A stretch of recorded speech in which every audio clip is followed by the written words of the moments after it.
Saludos cordiales. La presente exposición, como parte de la maestría en gerencia del deporte de la Universidad Deportiva del Sur, que lleva por título Evolución histórica de las corrientes del pensamiento epistémico antes y después del siglo XX. Mi persona, Pablo Ismael Cuba Martínez. Vamos a hablar acerca de la evolución histórica de las corrientes del pensamiento epistémico antes y después del siglo XX.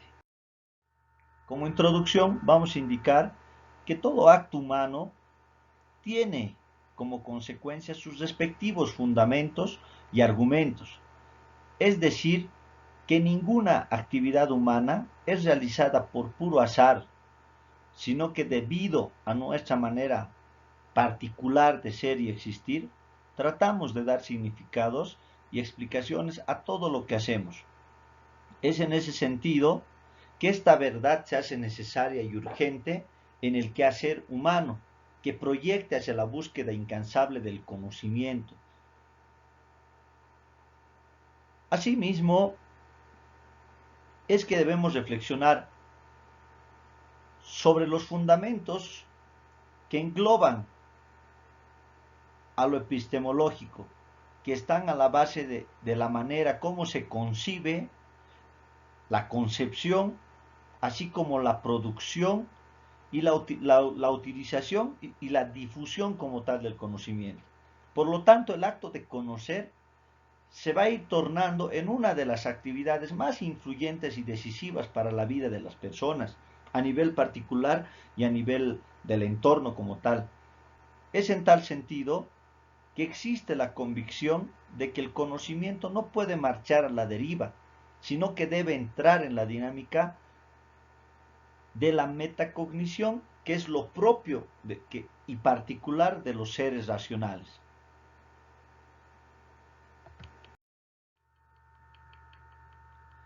Asimismo, en el presente desarrollo de la exposición, vamos a tomar en cuenta los aspectos más importantes del conocimiento en la historia del pensamiento como tal,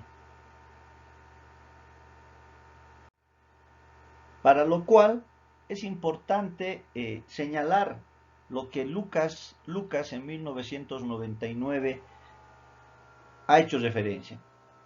Y dicho autor menciona que es necesario puntualizar que en el hombre el conocimiento se da en manera totalizante y unitaria, es decir, que el aspecto sensible y el aspecto intelectual conforman un todo cognitivo y forman en su conjunto una estructura dinámica. Es en tal sentido que desde este punto de vista nace que la estructura cognitiva humana subraya el hecho de que no se puede concebir al conocimiento sin integrar los diversos elementos que la conforman. Esta estructura cognitiva humana está compuesta por dos dimensiones, la dimensión sensible y la dimensión intelectual. En cada una de estas dimensiones se pueden distinguir a nivel pedagógico unas fases que explican de alguna manera el mecanismo del conocimiento humano como tal. Por lo tanto, también que tenemos que mencionar que el problema que concierne, por ejemplo, a los filósofos no es de determinar los factores causales que posibilitan la actividad sensorial, un problema empírico que concierne principalmente a los científicos, sino por lo cual vamos a enmarcar en determinar si el resultado de esta actividad merece el honorable título de conocimiento, así como hacían referencia a otro autor, que es Villoro en el 2003, que hacía énfasis en este sentido. Por lo tanto, también es importante que se requiere esquematizar los elementos de la estructura unitaria del conocimiento humano, para que se pueda hablar de las dimensiones y obviamente de las fases del proceso cognoscitivo. Por lo tanto, el esquema sería de la siguiente manera. La dimensión sensible del conocimiento humano, referida en la primera fase a las sensaciones externas, la segunda fase a la percepción interna. La dimensión intelectual del conocimiento humano, referida en la tercera fase, que es conceptualizar, y la cuarta fase, que va a ser juzgar, y por último la quinta fase va a ser razonar. Todos estos aspectos siempre enmarcados dentro del hecho de poder adquirir nuevos conocimientos en todo momento y hacer lo propio para cada uno de nosotros. Es importante, por tanto, que estas dimensiones y fases del proceso cognitivo humano, aún distinguiéndose, no se dividen de manera general, ¿no? Están siempre mezcladas entre sí, de tal modo que no es posible hablar de una sin hablar también de las demás. No pueden hablar de la experiencia sensible sin mencionar lo que encuentro en la experiencia, por lo tanto, sin traducir en palabras y conceptos la experiencia misma. Esto dicho por Lucas en 1999. Asimismo, la dimensión sensible del conocimiento humano aborda las dos fases fundamentales del conocimiento, que es la sensación externa y la sensación interna. Las sensaciones externas las vamos a entender como aquella primera fase del proceso cognitivo humano en la que se produce un acto psíquico cognoscitivo a partir de un estímulo. Sin embargo, dado que no llega a nuestro conocimiento de adultos, sino a través de las sucesivas fases del proceso cognitivo, es difícil precisar qué es exactamente lo que corresponde a esta primera fase. Y siempre existe el peligro de atribuirle perfecciones que provienen de fases sucesivas. Una vez puesta esta premisa, se puede decir que la sensación, como primera fase del proceso cognitivo, va a reflejar en el conocimiento inmediato y concreto de una cualidad material como tal, externa o interna, ya sea esta externa o interna, a nuestro cuerpo, que se obtiene mediante la respuesta del órgano de un sentido externo a un estímulo físico, ya sea químico o mecánico de igual manera. La capacidad que tenemos de poseer estos conocimientos se van a llamar sensibilidad. Las capacidades específicas y concretas para poder captar diversas sensaciones se llaman como tal facultades sensibles externas.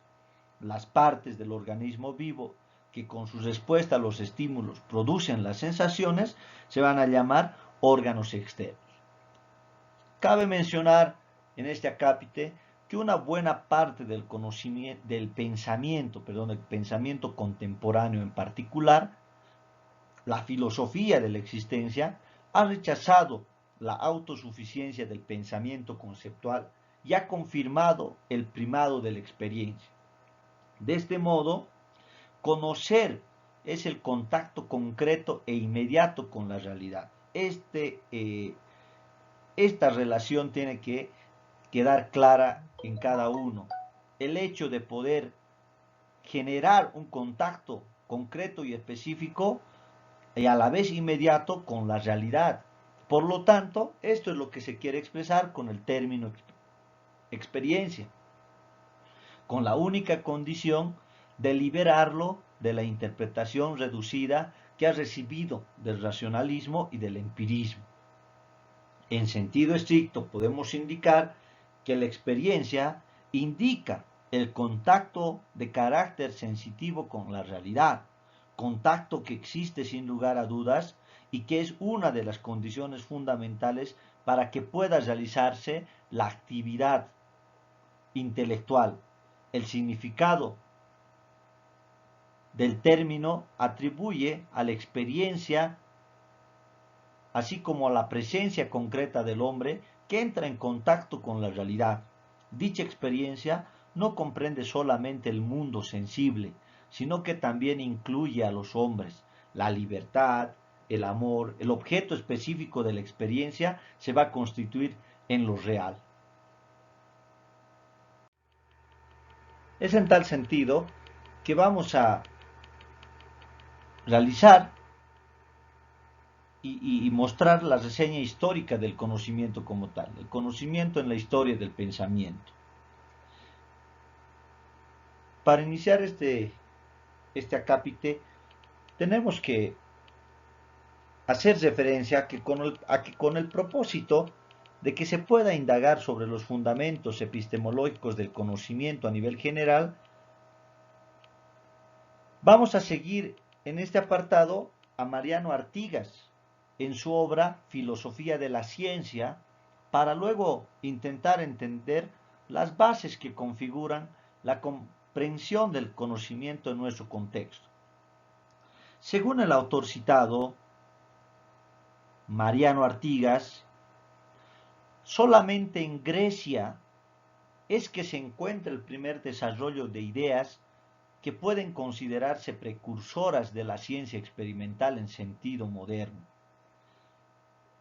Dicho por Artigas en 1999, este hecho es confirmado porque fueron los griegos los que sometieron los conocimientos de tipo mistérico, es decir, lo misterioso y religioso, al nivel racional, y trataron de establecer las relaciones causales que los enlazaban. Más concretamente, fueron los filósofos naturalistas de Jonia, y entre ellos vale una mención especial para Pitágoras, quien reconoce que la ciencia es valiosa independientemente de su utilidad práctica. Esto dicho por Romo en el 2007. Por este motivo, enseguida presentamos los aspectos más importantes del conocimiento en Grecia, ya que el desarrollo griego será fundamental para explicar el desarrollo del conocimiento moderno. El conocimiento como tal se puede plasmar de la siguiente manera, y se presenta esta misma una visión panorámica de las concepciones del conocimiento en las distintas etapas de la historia de la filosofía. Vamos a hablar de una concepción antigua y medieval del conocimiento. Esta concepción se apoya en el modelo aristotélico del conocimiento teórico, práctico y poético. Como punto de inicio, Aristóteles en el siglo IV a.C. distingue entre conocimiento teórico, conocimiento práctico y conocimiento poético. Esta triple distinción o esta triple especificidad se realiza teniendo en cuenta más el objeto antes que el método. El conocimiento teórico en la concepción aristotélica, por lo tanto, tiene por objeto las realidades cuyo origen y evolución no dependen del hombre, ya que el saber teórico va a indagar sobre las sustancias que se mueven autónomamente tanto en el mundo material, físico, como en el mundo metafísico. En cambio, el conocimiento práctico y poético tiene por objeto respectivamente las acciones humanas, es decir, la moral y la capacidad que el hombre tiene de producir. Esto dicho por Berti en 1989.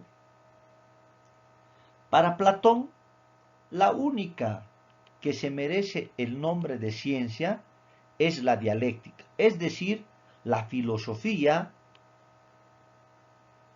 ciencia de las ideas con su principio supremo, que es el bien.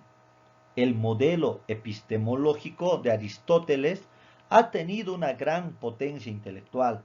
Sin embargo, es un modelo intermitente, es decir, desaparece y vuelve a aparecer en las distintas épocas del medioevo, de la modernidad, incluso de la edad contemporánea. Así, por ejemplo, en el siglo VI y VII, respectivamente, aparece con fuerza gracias a los comentaristas y traductores árabes de Aristóteles, como lo han sido Averroes y Avicena. Es así que se puede afirmar que Aristóteles y su modelo nociológico está presente en la modernidad y la contemporaneidad, si bien predominantemente por medio de la lógica, la ética y la política aristotélica. Entre los comentaristas que hacíamos mención anteriormente, que han sido ligados con Aristóteles, como Tomás de Aquino, retomando el modelo aristotélico, pero introduciendo unos cambios, distingue 4 áreas en el conocimiento. El 1, el orden de las cosas a las que la razón no accede. Estudia la física y la metafísica. 2, el orden al cual la razón sí accede, que es la filosofía racional o lógica. 3, el orden de las acciones voluntarias, que es la filosofía moral o ética, la economía y la política. 4, el orden de las cosas exteriores construidas por la razón humana, las artes mecánicas, puede ser. Y por último, las artes liberales, que es el cuadribio, la aritmética, la geometría, la astronomía y la música. Tomás ha añadido la matemática en este espacio y el trivio, que es la retórica, la dialéctica y la gramática. Asimismo, Tomás ha añadido a la lógica en este acá. Esos son los 5 aspectos, las 4 áreas en el conocimiento, por medio de 5 conceptualizaciones que hemos llevado adelante. Por lo tanto, el conocimiento como estudio también ha ido emparentada con las artes liberales, o las llamadas quadrivium y trivium. Esto tenemos como precedentes y los encontramos que en el contexto griego de las artes liberales no se conocen con este nombre, sino que se las entiende como cultura general que prepara e introduce al discente para estudiar la filosofía como tal. Esto dicho por Berti en 1989. Es así que las artes liberales están conformadas por el cuadribio, que son las materias como la aritmética, la geometría, la astronomía y la música, y el trivio con materias como la retórica, la dialéctica y la gramática. Bazón, en el contexto latino, ha añadido a la medicina y a la arquitectura dentro de este trivio. Esta clasificación del conocimiento domina en toda la época del Imperio Romano, que viene siendo del año 27 a.C. al 476 después de Cristo. En el siglo V, Marciano Capella habla sobre la base del cuadribio y del trivio. Mismo distingue entre materias de tipo humanístico, que es la retórica, la dialéctica y la gramática, y las materias más científicas, como ser la aritmética, la geometría, la astronomía y la música. A las primeras las denomina artes y a las segundas las denomina disciplinas. El término quadrivium con las disciplinas de aritmética, geometría, astronomía y música. Aparece por primera vez en un pensador llamado Boecio en el año 480 y 525 después de Cristo. En este mismo periodo se acuña el término trivium, dicho por Enrico Berti en 1989, atribuye a Boecio la distinción entre teoría y práctica. Berti, como lo mencionábamos, en 1989, hace referencia a que esta manera de dividir y comprender el conocimiento con leyes, con leves modificaciones, estuvo presente hasta los umbrales de la modernidad. Además, al indagar sobre el proceso histórico de las artes liberales, bien se puede afirmar que el trivium y el quadrivium son los antecedentes históricos de carácter inmediato de lo que las ciencias de la educación entienden por pensum. Vamos a pasar a la siguiente concepción moderna del conocimiento. En este apartado tenemos que hacer referencia concretamente y continuar, ¿no? con lo que hace referencia Mariano Artigas en su texto de Filosofía de la Ciencia, plasmado en 1999, donde indica que la ciencia moderna se desarrolló sistemáticamente como una empresa autosostenida, cuyo progreso ya no ha cesado, desde que se consiguió combinar las matemáticas y la experimentación para elaborar un conocimiento que por una parte se formula con precisión matemática y por la otra se somete a control experimental. Es así que el nacimiento de la ciencia experimental moderna fue el resultado de la revolución científica del siglo XVII, pero esta revolución ha culminado un lento proceso que se desarrolló durante siglos. Por lo tanto, vamos a hacer mención, vamos a examinar los precedentes inmediatos de esta revolución, sus aspectos principales y las direcciones en que se ha desarrollado desde entonces la ciencia experimental. Hacemos mención de las raíces tardomedievales de la ciencia moderna, como inciso A.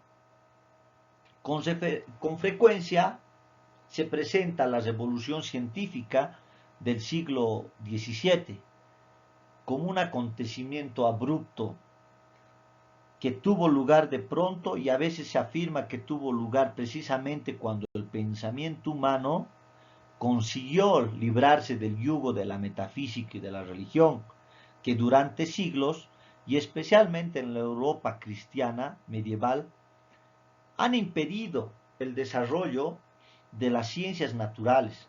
Sin embargo, este cliché no corresponde a los hechos históricos.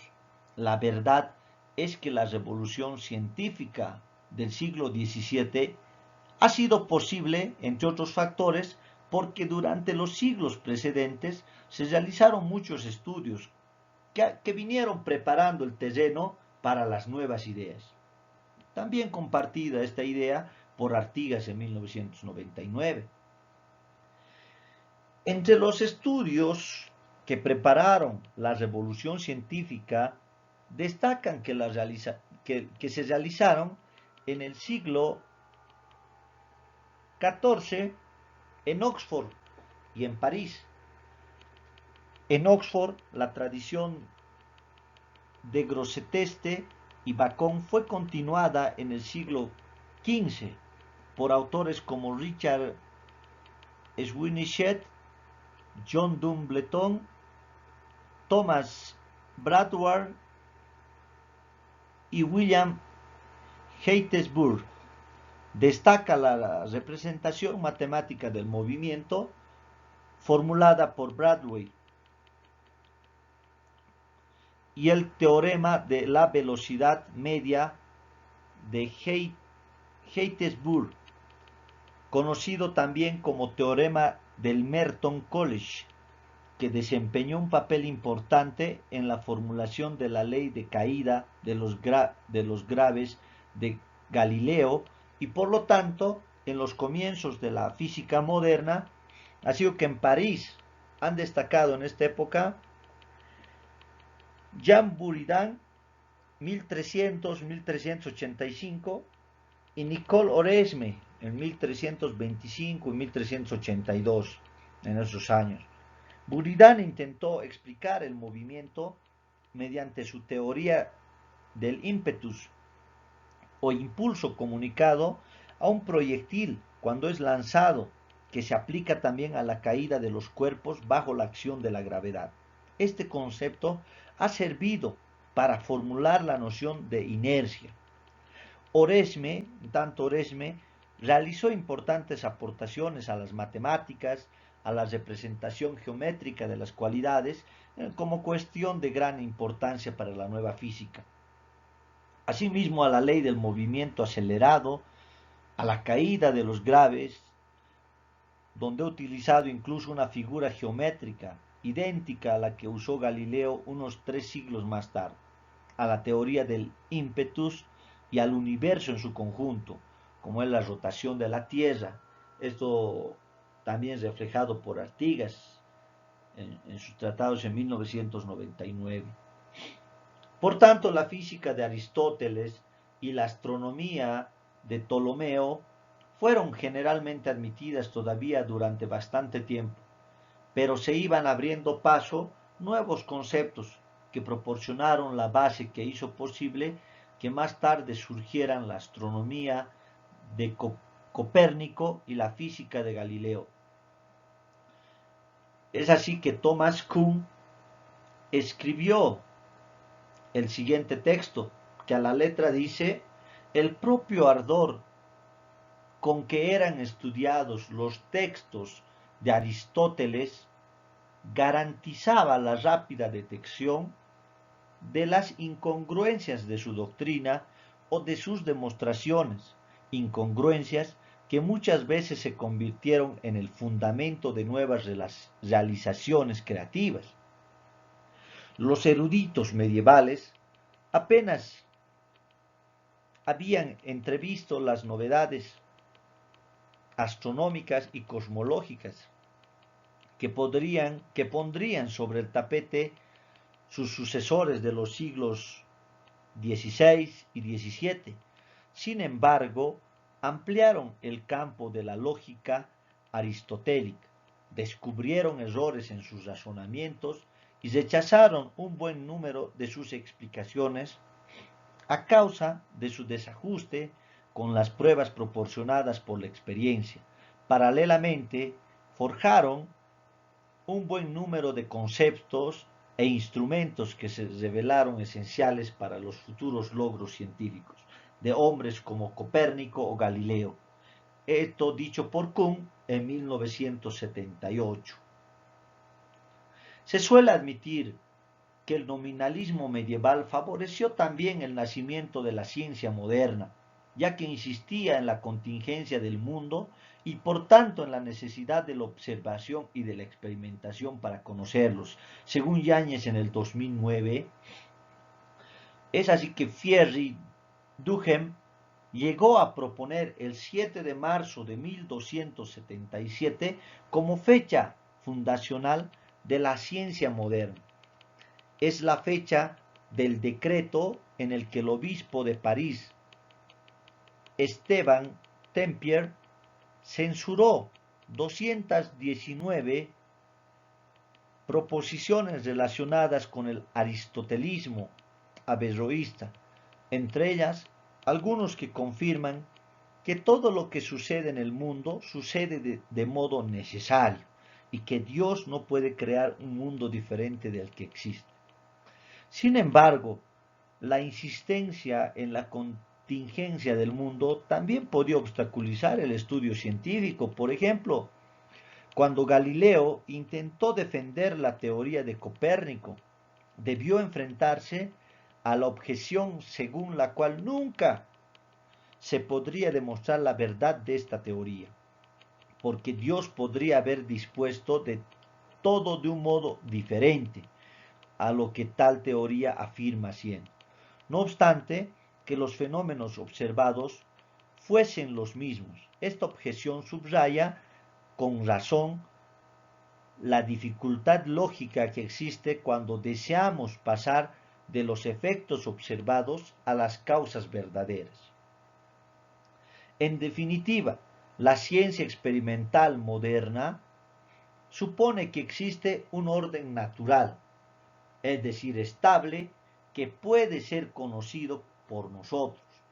Este supuesto se constituye en una condición necesaria para la existencia y el ulterior progreso como tal de la ciencia. El cristianismo ha favorecido también la aceptación de este supuesto durante muchas generaciones y ha venido afirmando al mismo tiempo la contingencia del orden natural, conduciendo a admitir que para conocer la naturaleza debemos recurrir a la observación empírica. De este modo, creó una matriz cultural cristiana que empapó una amplia época histórica y ha favorecido el nacimiento de la ciencia experimental moderna.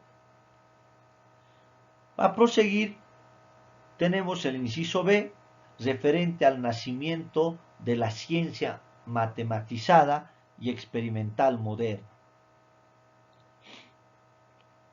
En este acápite creemos importante tener presente los aspectos relacionados con la ciencia que estuvieron a la base de la revolución científica del siglo XVII, y de acuerdo a Mariano Artigas, estos aspectos giraron en torno a la astronomía, a la mecánica y a las relaciones entre ellas como tal.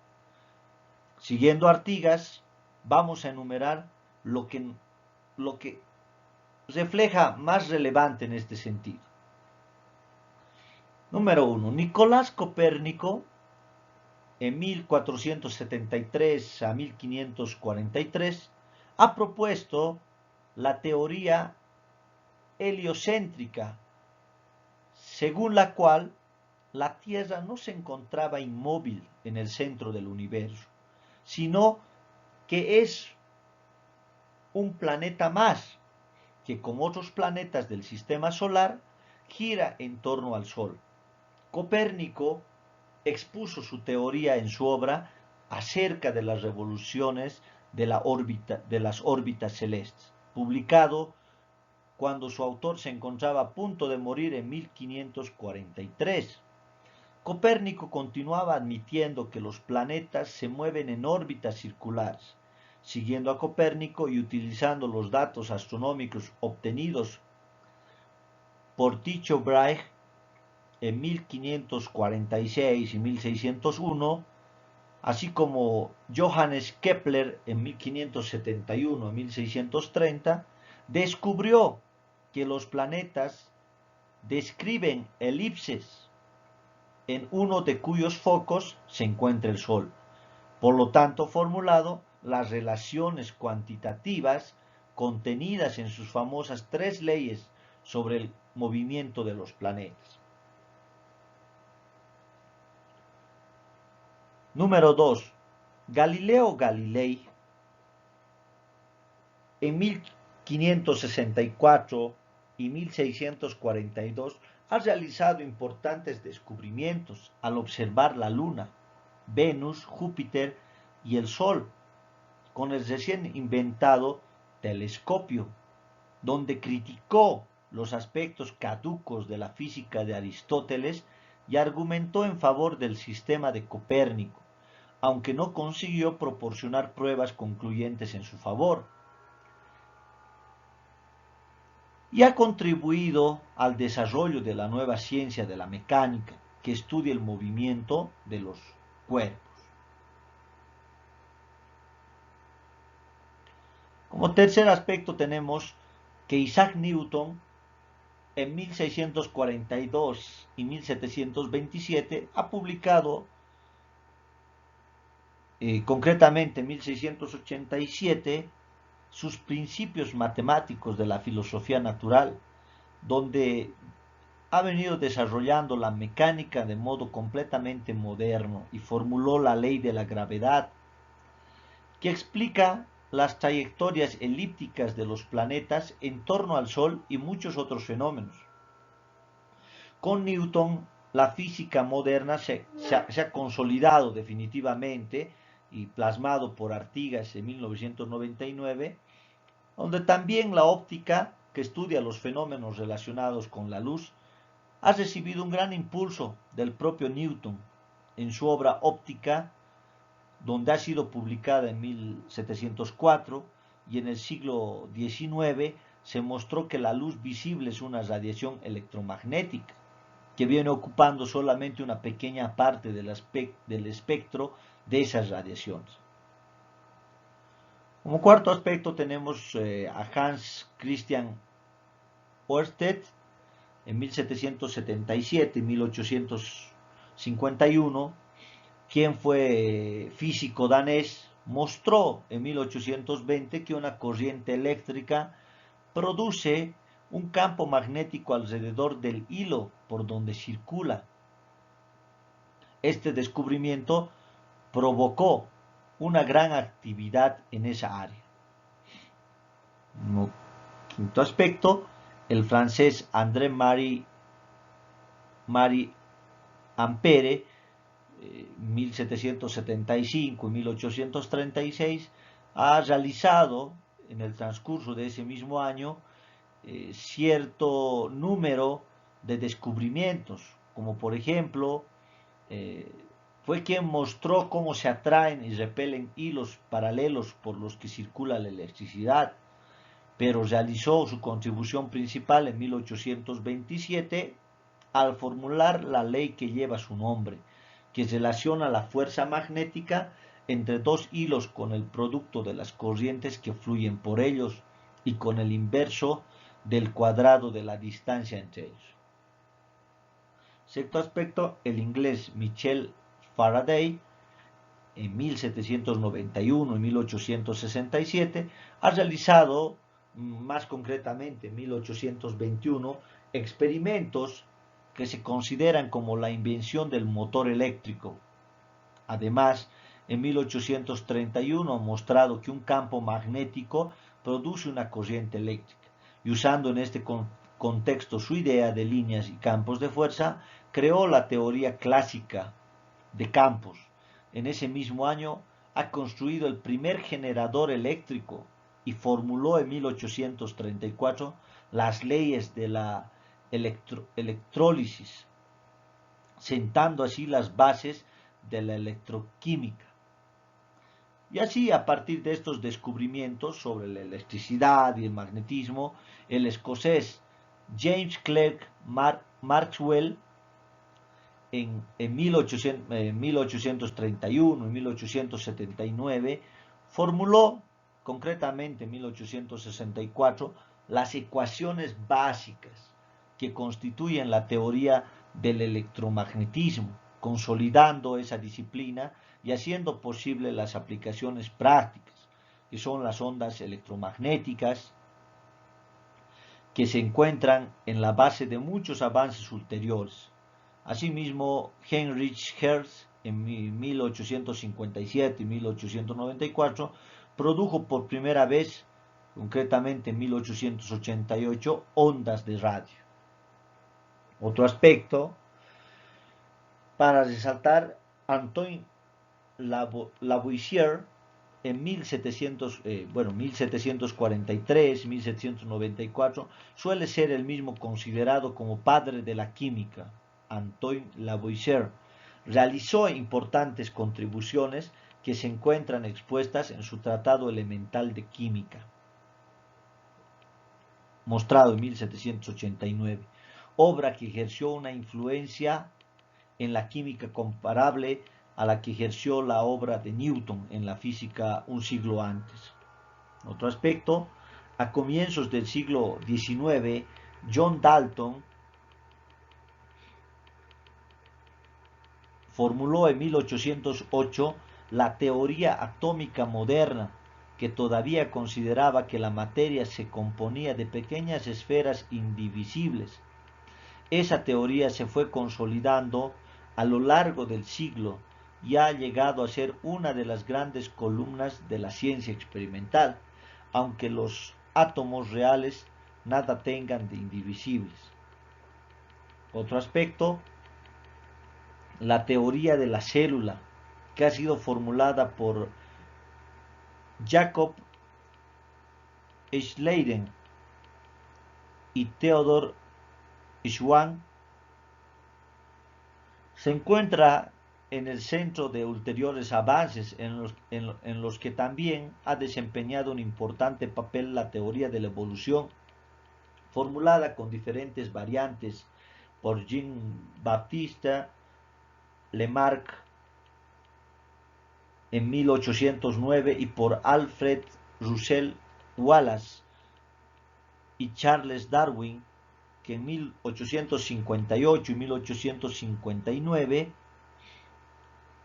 así como en 1865 Gregor Mendel publicó sus leyes de la herencia biológica, que permanecieron ignoradas hasta su redescubrimiento en 1900 y que constituyen la base de la genética, una de las ramas más importantes de la biología.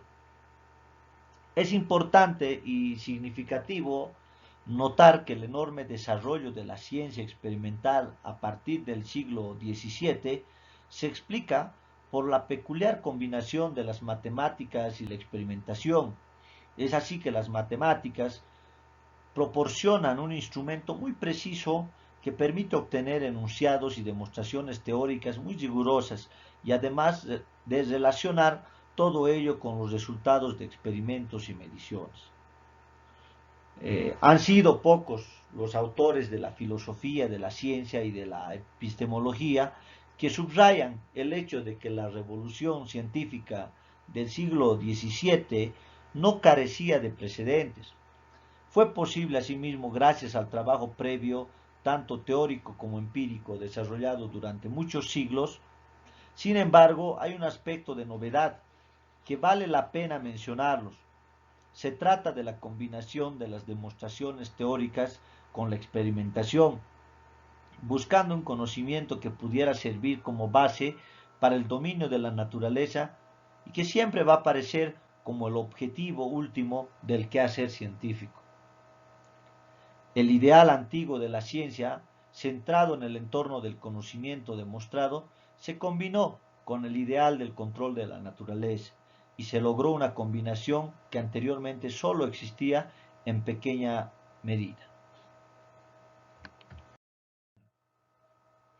En este acápite y valorando la objetividad de los planteamientos, también vamos a continuar, ¿no?, con lo que ha venido plasmando Mariano Artigas, quien constata que la ciencia experimental, después de su nacimiento en el siglo XVII, no ha cesado de progresar y desarrollarse. Por lo tanto, durante el siglo XIX, ese progreso fue espectacular. Es así que desde el principio del siglo XX y a lo largo de todo ese siglo, se sucedieron diversas revoluciones que han implicado nuevas orientaciones, no solo en la ciencia, sino también en la filosofía de la ciencia. Vamos a examinar en este sentido las consecuencias de esas revoluciones científicas y después aludiremos a las repercusiones éticas de los avances de la biología. Hacemos mención a las revoluciones científicas del siglo XX. En este sentido, que durante 2 siglos el éxito de la física newtoniana fue enorme, pero a finales del siglo XIX se advertía una necesidad de introducir nuevos conceptos para dar cuenta de fenómenos que no encajaban bien en la física clásica. La relatividad y la mecánica cuántica ampliaron extraordinariamente el ámbito de la física. Más tarde se han producido otras revoluciones que han afectado también a la biología y a toda la ciencia experimental. Tenemos a la teoría de la relatividad. La teoría de la relatividad ha sido y se ha constituido a lo largo del tiempo uno de los logros mayores en la historia de la ciencia. Fue obra de Albert Einstein, que en 1905 ha publicado su teoría especial de la relatividad y en 1915 la relatividad general. Se trata de 2 teorías diferentes en su formulación, tanto en sus consecuencias y en su valoración. La teoría especial de la relatividad se ha basado en 2 postulados fundamentales. El primero establece que la velocidad de la luz en el vacío es constante con independencia del movimiento de la fuente de luz o del observador, lo cual venía avalado por el resultado negativo del experimento que ha realizado poco antes Albert Michelson y Edward Morley. En consecuencia, Einstein negó la existencia del éter y por tanto la posibilidad de observar un movimiento absoluto. Todo movimiento es relativo a algún sistema de referencia y de ahí el nombre de teoría de la relatividad. El segundo postulado establece que las leyes de física deben tener la misma forma cuando se refieren a sistemas inerciales o de carácter inercial, que se mueven uno respecto al otro con una velocidad rectilínea y uniforme. A partir de ese punto es que Einstein llegó a una nueva formulación de las leyes de la mecánica, obteniendo consecuencias revolucionarias, como las mediciones de distancias y de duraciones, que son diferentes según el sistema de referencia en que se mida. La masa no es constante, sino que cambia con la velocidad. Existe una equivalencia entre masa y energía en las transformaciones físicas. Esa equivalencia tiene consecuencias importantes en la física atómica y se encuentra en la base de la utilización de la energía atómica, y esto mostrado también por Artigas en 1999. Es así que la teoría de la relatividad general amplió la idea central de Einstein a los sistemas acelerados.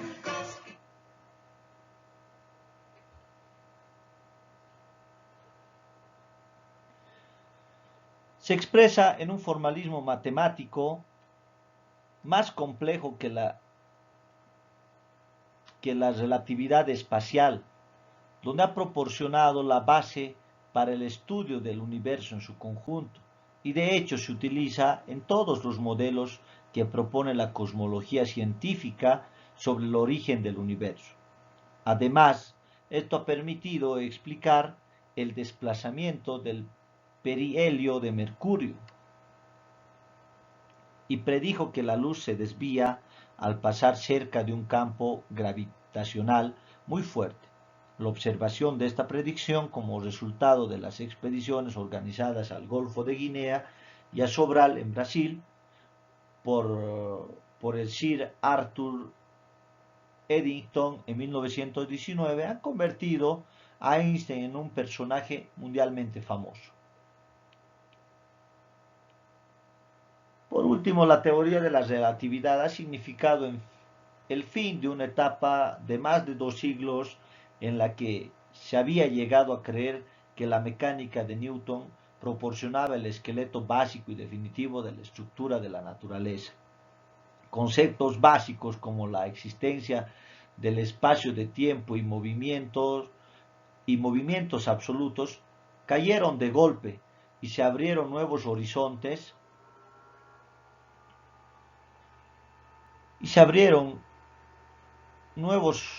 horizontes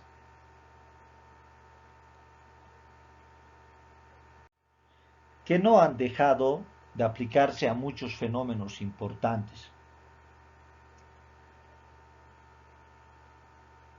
Pasamos a la física cuántica. La revolución cuántica comenzó en el año 1900.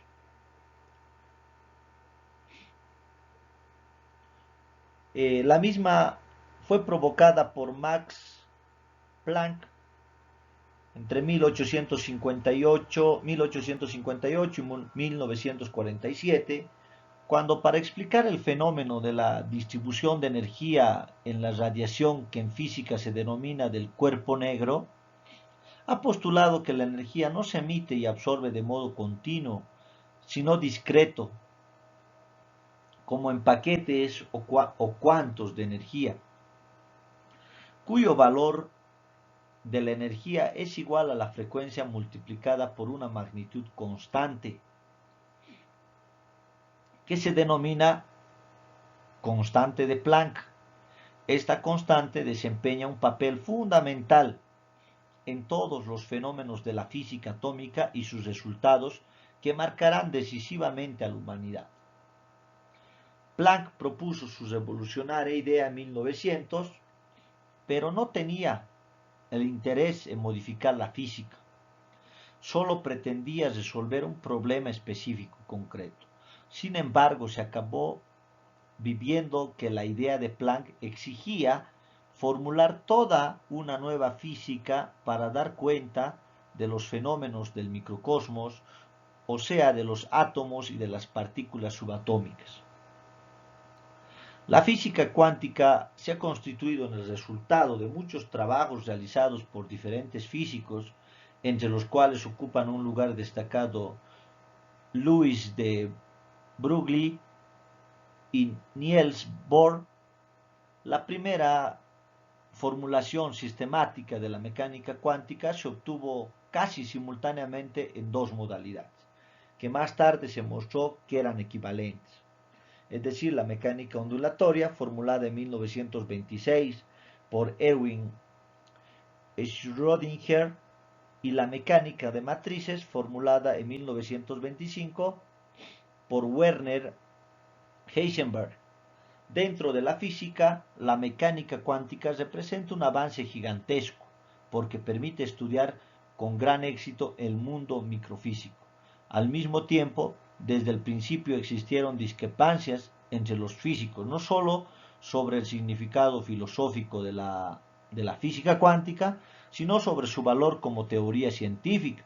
Por ejemplo, Einstein, que al principio contribuyó de modo importante al desarrollo de la física cuántica y que nunca negó su valor, se encontraba insatisfecho, sin embargo, con el indeterminismo cuántico y defendió durante muchos años que debía obtenerse una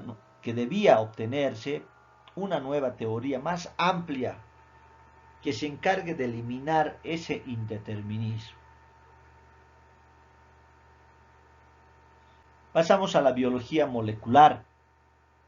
Una parte importante del progreso de la biología en el siglo XX está representado por los avances en la biología molecular, el desarrollo de la biología molecular como tal, que ha sido posible gracias al enorme avance de la física y de la química. Han abierto nuevas y fascinantes perspectivas que han permitido desentrañar los mecanismos de la vida en un nivel de explicación anterior e insospechado. Las consecuencias prácticas de estos avances, que se han multiplicado sin cesar, han abierto la posibilidad de actuar sobre los vivientes de una manera que no tiene precedentes. Uno de los avances fundamentales en este ámbito fue el descubrimiento de la estructura en doble hélice del ADN, como el ácido desoxirribonucleico, el componente básico del material genético, realizado en 1953 por James Watson y Francis Crick. Desde ese momento se han podido comprender los mecanismos físicos mediante los cuales el material genético se ha ido conservando, se ha ido duplicando, así como modificarse y transmitirse. Y se abrieron definitivamente las puertas de la biotecnología. En la biología molecular desempeña un papel importante el concepto de información. Es así que, en primer lugar, la información genética, que es un conjunto de instrucciones que se encuentran almacenadas en el ADN de cada organismo y que regulan su desarrollo, diferenciación y demás funciones vitales. Además, existen muchos procesos biológicos en los que se manifiesta la existencia de información, su almacenamiento en estructuras espaciales, su despliegue en múltiples procesos y la integración unitaria de diferentes informaciones. Puede pensarse, por ejemplo, en los fenómenos de la comunicación celular, donde las instrucciones necesarias para el buen funcionamiento del organismo se transmiten mediante procesos físicos que cada vez se conocen mejor a través de primeros y segundos mensajeros, de tal manera que existen cadenas altamente eficaces que funcionan de acuerdo con pautas previstas. Por otra parte, el progreso científico se ha interpretado durante siglos como si descalificara las reflexiones ligadas a la finalidad natural. No parecía haber lugar para la finalidad en la ciencia. Sin embargo, el progreso actual de la biología muestra que la naturaleza se encuentra completamente penetrada de dimensiones finalistas. Vamos a pasar a la física del caos y de la complejidad. Otro ámbito revolucionario en la ciencia contemporánea es el estudio del caos determinista, que se encuentra relacionado con la complejidad, o sea, con la formación de sistemas cada vez más organizados. Es decir, se trata de un nuevo ámbito científico que se extiende a fenómenos muy diversos y que tiene especial interés porque permite comprender la existencia y características de los diferentes niveles de organización que existen en la naturaleza. De todos modos, es importante señalar que aunque con frecuencia se asocian el caos y la complejidad, su relación es muy particular y ha sido siempre muy particular. No se trata del mismo tema y la complejidad no se explica simplemente mediante el caos. La relación entre ambos temas consiste en que los estados complejos se encuentran en el límite entre el comportamiento periódico y predecible y el caos impredecible. Los estudios sobre el caos se desarrollaron especialmente a partir de los trabajos matemáticos de Edward Lorenz en 1963, donde se trataba de ecuaciones diferenciales no lineales que no admitían soluciones periódicas estables. Aparecen trayectorias que permanecen en una región alrededor de las soluciones estacionarias y son muy irregulares. Ese comportamiento no se debe a imprecisos de cálculo. En esos fenómenos, trayectorias inicialmente cercanas divergen exponencialmente en el tiempo. La conclusión era que, aun tratándose de un sistema determinista, su evolución es intrínsecamente impredecible. Solo se podría determinar la posición del sistema en un futuro lejano si se conocieran con total precisión las condiciones iniciales, pero esto es imposible según el principio de indeterminación de la mecánica cuántica.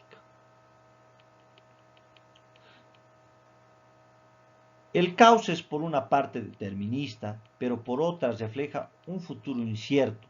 Sugiere la existencia de una indeterminación en el mundo físico y permite comprender cómo, a partir de una colección bastante limitada de componentes y de leyes básicas, pueden llegar a formarse sistemas muy variados y que poseen muchos tipos de complejidad. La informática. El concepto de información suele utilizarse en tres contextos que, si bien están relacionados, pero son diferentes. En primer lugar, tanto en la vida ordinaria como en las ciencias de la información, se relaciona con la comunicación de mensajes y por tanto con la acción de informar a alguien acerca de contenidos que tienen un significado. En segundo lugar, la teoría de la información estudia aspectos tecnológicos de la transmisión y tratamiento de mensajes, utilizando conceptos matemáticos relacionados con la teoría de la probabilidad. En tercer lugar, en las ciencias experimentales se utiliza cada vez más un concepto de información que equivale aproximadamente a un programa que guía la actividad natural. Este concepto se comenzó a utilizar en la biología cuando se descubrió la existencia de la información genética y se ha extendido también a otros dominios de la física y de la química. De aquí que la teoría de la información, trata del estudio científico de la información y comprende el estudio del procesamiento y transmisión de la información como tal. La informática estudia ese ámbito científico y tecnológico que ocupa un lugar cada vez más destacado en la vida ordinaria y en la ciencia contemporánea, que incluye los ordenadores, las telecomunicaciones y la microeléctrica. Se trata, por lo tanto, de un conjunto de conocimientos y de aplicaciones tecnológicas que están provocando una verdadera revolución, tanto en lo conceptual, científico, como en la vida práctica de las personas. Este hecho es de enorme magnitud e incidencia en los diferentes ámbitos del quehacer científico e investigativo, a tal punto que se ha acuñado el término tecnociencia para expresar la unión entre la ciencia moderna y la implementación de recursos tecnológicos en este proceso. Por último, tenemos a la ética y biogenética. En la biotecnología se utilizan seres vivos para producir alimentos, medicinas y otros productos. Obviamente algunos procesos de este tipo se han utilizado desde hace mucho tiempo. Basta pensar en los procesos de fermentación utilizados a escalas industriales. Los avances recientes se refieren especialmente a la ingeniería genética, mediante la cual se manipula el ADN de los organismos con objetivos diversos que van desde la producción de medicinas hasta la producción de otros vivientes mediante clonación. Es evidente que la ingeniería genética ha venido planteando importantes problemas éticos que la sociedad está comenzando a afrontar. En este ámbito es especialmente importante contar con principios éticos adecuados, ya que en caso contrario fácilmente podría admitirse que todo lo que resulta técnicamente posible es también lícito, lo cual lleva a consecuencias éticamente desastrosas. La biotecnología proporciona instrumentos importantes para avanzar en los ámbitos de la salud y de la alimentación, pero a la vez plantea también serios desafíos morales. En efecto, el progreso científico contemporáneo muestra que la ciencia experimental, aunque posee una autonomía legítima, exige un complemento ético que no puede ser proporcionado por el mismo progreso científico. De esta necesaria complementariedad depende que se consigan condiciones auténticamente dignas y conformes con las exigencias intrínsecas de la vida humana.